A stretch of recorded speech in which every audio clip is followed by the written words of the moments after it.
Γεια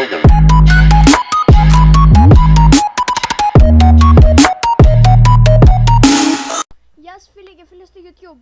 Σήμερα θα σας δείξω πώς να πάρετε έναν παίκτη στο LOL. Πώς να αγοράσετε βασικά έναν παίκτη στο LOL. Πάτε εδώ. Εδώ μαζεύετε συγγνώμη, λάθος, όχι. Εδώ. Και πηγαίνετε στους ήρωες. Εδώ υπάρχουν δολοφόνες, ας πούμε, υπάρχουν οι κατηγορίες που θέλετε, άμα ξέρετε τους παίκτες. Λοιπόν, εμείς θα πάμε στους όλους. Και ας πούμε θέλουμε να πάρουμε αυτόν.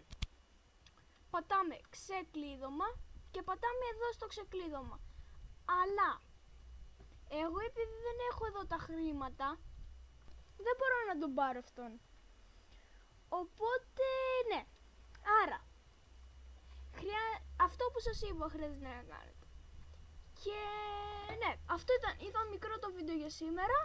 Αλλά όποιος ας πούμε δεν ήξερε πώς να αγοράζει έναν ήρωα, τώρα μπορεί να μάθει. Γιατί ας πούμε εδώ έχει δύο, ξεκλείδωμα εδώ και ξεκλείδωμα εδώ. Εμείς θα ξεκλειδώσουμε αυτό, γιατί αυτό δεν ξέρω ούτε εγώ πώς θα παίρνουμε αυτά εδώ.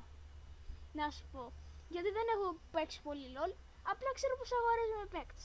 Και ναι, πατάμε εδώ ξεκλείδωμα, θα σας γίνει πορτοκαλί όπως εδώ και θα το πατήσετε. Θα φορτώσει και θα ξεκλειδωθεί ο ήρωας. Και ναι, εγώ φυσικά δεν μαζεύω για αυτόν εκεί που σας έδειξα λεφτά. Μαζεύω, για να σας δείξω κιόλας και εγώ για ποιον μαζεύω. Μαζεύω για αυτόν εδώ, που είναι πολύ καλός. Έχει εδώ τον κεραυνό και ναι, τον θέλω πολύ. Αυτά για σήμερα. Γεια σας.